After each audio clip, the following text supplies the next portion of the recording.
अस्सलामुअलैकुम, welcome to livestock farming and nutrition.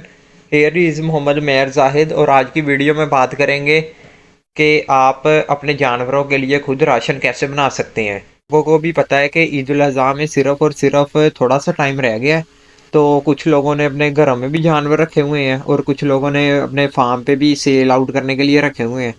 तो अगर ये आखिरी दिनों में ये वाला आप राशन देंगे बकरों को, तो इंशाल्लाह बहुत अच्छा वेट गेन करेंगे और मार्केट प्लेस में अच्छी प्राइस पे सेल होंगे।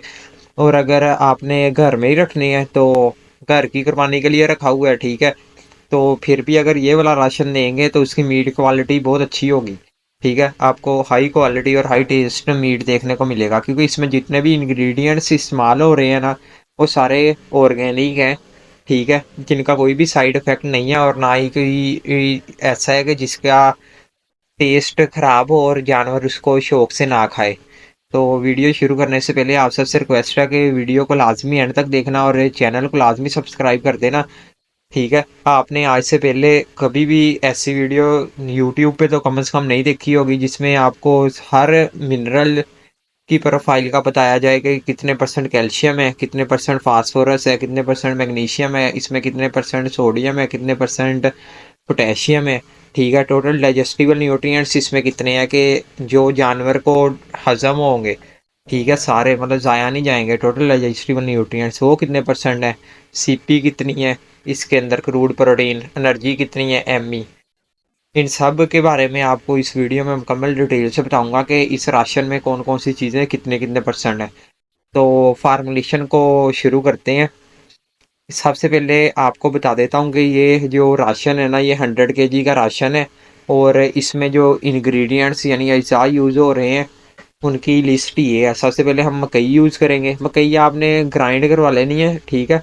एक बड़ा ग्राइंडर होता है, बिल्कुल इसको पाउडर की शक्ल में नहीं कन्वर्ट करना, ठीक है, कि ऐसे करवानी है कि जो एक मकई का दाना होता है ना, उसके चार पाँच पाँच छः पीस हो जाए छोटे छोटे, ठीक है। पाउडर ना बने, बारीक सा, ठीक है, दाना टाइप बन जाए।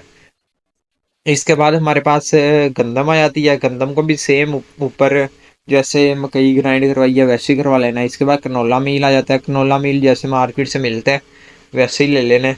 सोयाबीन मील आ जाता है 46%। इसके बाद वीट ब्रेन यानी चोकर आ जाती है। इसके बाद मेज ग्लूटन 30% आ जाता है।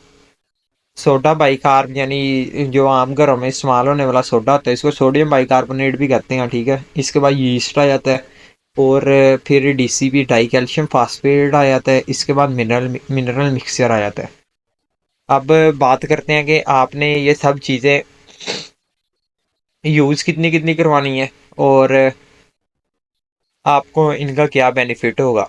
जो मेज़ यानी सबसे पहले नंबर पे मकई है, ये आपने 40 किलो टोटल 100 kg के राशन में यूज़ करवानी है। इसका फ़ायदा ये होगा कि जो आपके जानवर को जितनी एनर्जी चाहिए वो पूरी होगी। इन सबसे पहले इसे इनकी रिक्वायरमेंट की बात कर लेते हैं। ये जो फैटनिंग वाले जानवर होते हैं ना, इनको अमूमन ज़्यादा एनर्जी चाहिए होती है, ठीक है। प्रोटीन का इतना लिंक नहीं होता, लेकिन जो ज़रूरत की प्रोटीन है वो तो आपने प्रोवाइड करनी है। इनकी जो ज़रूरत होती है वो तकरीबन 14.5-15 के राउंड अबाउट होती है कि इनको प्रोटीन मिले। अगर आप ज़्यादा देंगे इससे तो वो भी अच्छा है, ये नहीं कि उसका कोई नुकसान होगा। आप 16-17 तक दे सकते हैं। और जो एनर्जी है वो तकरीबन 2800 से लेके 3200 किलो कैलोरीज के दरमियान में आपने कहीं रखनी होती है। और इस जो राशन में एनर्जी है वो है 2920। और जो प्रोटीन है वो तकरीबन 15.5 ही है। ये आप देख भी सकते हैं यहाँ इस साइड पे, जिस पे अभी मैं क्लिक कर रहा हूँ, 15.41। और क्रूड प्रोटीन है और जो एम है वो 2.92 यानी 2920 किलो कैलोरीज पर केजी इसमें एनर्जी है। अब हम बात कर रहे थे कि आपकी जो मकई है वो जानवर की जो एनर्जी की ज़रूरियात है ना, उसको पूरा करती है। जितने भी हमारे पास ग्रेन्स आ जाते हैं, स्पेसिफिकली ये जो मकई हो गया, गंदम हो गई, सोरगम हो गई, ये सारे हमें मेजरली, या बाजरा हो गया, मिलेट जिसको कहते हैं, ये सारे हमारे मेजरली एनर्जी के सोर्स होते हैं। और इसके अलावा जो हमारे पास मील वगैरह आ जाते हैं, जैसे कनोला मील, सोयाबीन मील और भी काफ़ी मील हैं, ठीक है। वो सारे हमारे प्रोटीन के सोर्स होते हैं, वो जानवर की प्रोटीन की ज़रूरियात को पूरा कर रहे होते हैं। उनमें भी एनर्जी होती है, लेकिन मेजरली हम वो प्रोटीन सोर्स के तौर पे इस्तेमाल करते हैं। तो आपने जो मकई है वो 40 किलो यूज़ करवानी है। इसके बाद गंदम गंदम आपने 15 किलो यूज़ करवानी है। कनोला मील मार्केट में दो क्वालिटी के अवेलेबल हैं, एक को कहते हैं लो प्रो, एक को कहते हैं हाई प्रो। आप दोनों में से कोई भी ले लें जो इजीली अवेलेबल हो, ठीक है। और आपने ये 8 किलो यूज़ करवाना है। इसके बाद हमारे पास सोयाबीन मील आ जाता है। सोयाबीन मील आपने 7 किलो यूज़ करवाना है। सोयाबीन मील भी दो तरह का आता है, एक लो प्रो आता है और एक हाई प्रो। जो लो प्रो की प्रोटीन है वो 44-45 तक होती है, और जो हाई प्रो है उसकी 46 से 48 के राउंड अबाउट प्रोटीन होती है, मतलब 48 प्लस ही होती है उसकी। तो आपने लो प्रो ले लेना है, ठीक है। वो आपको थोड़ा सस्ता भी मिलेगा। तो ये आपने 7 किलो यूज़ करवाना है। इसके बाद व्हीट ब्रेन आ जाती है, यानी चोकर। ये आपने 16 या 7 किलो यूज़ करवानी है, यानी 16 किलो 700 ग्राम यूज़ करवानी है। चोकर तो मार्केट में आपको पता है वैसे ही इजीली अवेलेबल है। हमारे पाकिस्तान में काफ़ी ज़्यादा फ्लोर मिलने हैं जो कि चोकर को as a by product sell करती हैं, तो मार्केट में इजीली अवेलेबल है। आप यूज़ करवाएं। इससे जो जानवर की फाइबर की ज़रूरियात है ना, कि मतलब कि जो फीड है वो फ़ौरन ही जाके फ़ौरन ही हज़म होके बाहर नहीं निकलेगी, जानवर के अंदर थोड़ी देर रिटेन रहेगी। तो उसको कुछ देर मौका मिलेगा कि वो जो भी इंग्रेडिएंट्स हैं उन सब को अच्छे से इस्तेमाल कर सके, ठीक है। उनसे प्रॉपर एनर्जी और प्रोटीन वगैरह हासिल कर सके। इसके बाद हमारे पास मेज़ ग्लूटेन 30% आ जाता है। ये भी आपने 10 किलो यूज़ करवाना है। इसके बाद हमारे पास सोडा बाइकार्ब आ जाता है, ये आपने 1 किलो यूज़ करवाना है। और यीस्ट 300 ग्राम यूज़ करवाना है। ये हमारा मेजरली ह्यूमन की हेल्थ को मेंटेन करेगा, ठीक है। ह्यूमन को बिल्कुल फिट हालत में रखेगा। अगर आपको यीस्ट ना भी मिले तो सोडा बाइकार भी बहुत है, वो आपने इस राशन में 1 किलो ऐड कर देना है। इसके बाद हमारे पास डीसीपी आ जाता है।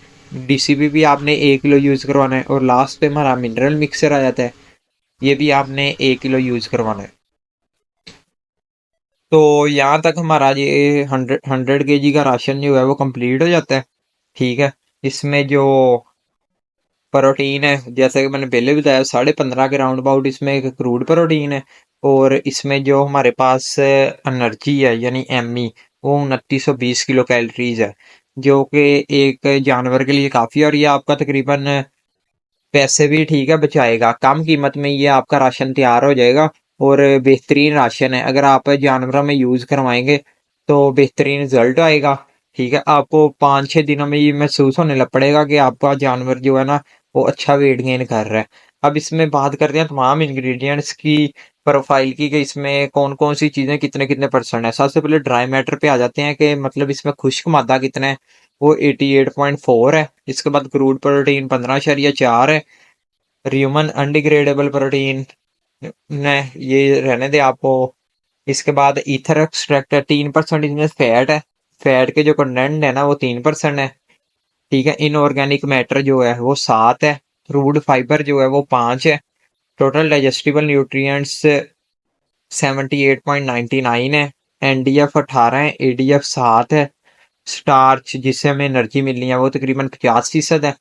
एमई 2900 किलो कैलोरीज है। कैल्शियम 0.66% है, ठीक है।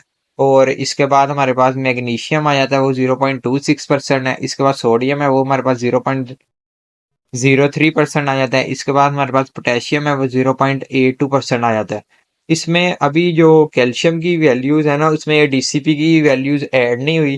तो ये आपका जो कैल्शियम और फास्फोरस की वैल्यू है ना बिल्कुल क्लियर कर देगा इसमें, ठीक है। तो ओवरऑल एक अच्छा राशन है जो आप अपने जानवरों को देंगे, तो ईद तक आपका जानवर तैयार हो जाएगा। ये आप तस्वीरों में भी देख रहे हैं, जितनी डाइट इंक्रीज करते जाएंगे वे ऐसे ही आपके फिर बकरे बनते जाएंगे। जैसे आप पिक्चर्स में भी देख रहे हैं, जितनी अच्छी डाइट होगी उतना अच्छा जानवर सेहत पकड़ेगा। तो आपने ये रोजाना देना कितना है, थोड़ी क्वांटिटी से शुरू करें और आराम आराम से इंक्रीज करते जाएं। रोजाना 300 ग्राम से शुरू कर लें, और 1 केजी, अगर ज्यादा बड़ा बकरा है तो 1.5 केजी तक भी आप ये राशन दे सकते हैं। तो इसमें और क्या चीज़ रह गई जो आपको पता होना चाहिए? वो ये है कि जो आपकी फीडिंग की टाइमिंग है ना, वो बहुत इंपॉर्टेंट मैटर करती है कि आप डेली की कब फीड दे रहे हैं। कोशिश करें कि रोजाना सेम टाइम पे फीड दें। अगर शाम के टाइम वंडा दे रहे हैं 4 बजे, तो अगले दिन भी कोशिश करें कि सेम 4 बजे ही उसको वंडा खिलाएं। एक जानवर की रूटीन बनी होती है, अगर आप उसका साइकिल डिस्टर्ब करते हैं तो इससे भी जानवर की सेहत पे बहुत बुरा असर पड़ता है। तो आपने कोशिश करनी है सुबह टाइम अगर पट्ठे दे रहे हैं, दोपहर टाइम कुछ और दे रहे हैं और शाम टाइम वंडा दे रहे हैं, तो शाम टाइम ही ये वाला वंडा भी दें। तो आपको कुछ ही दिनों में रिजल्ट देखने को मिलेगा। ठीक है, अगर आप ये वाला वंडा यूज करेंगे। और जितने भी इंग्रेडिएंट्स हैं वो आपको पहले भी बताया कि सारे ऑर्गेनिक है, कोई भी इसमें केमिकल वगैरह यूज नहीं हुआ, और मार्केट में आपको इजीली अवेलेबल भी होंगे। तो यही थी आज की वीडियो। उम्मीद करता हूँ कि आप लोगों को अच्छी लगी होगी। तो जाते जाते आपने एक काम करना है, चैनल को लाजमी सब्सक्राइब कर देना। मिलते हैं नेक्स्ट किसी वीडियो में, तब तक अपना ख्याल रखें। अल्लाह हाफिज।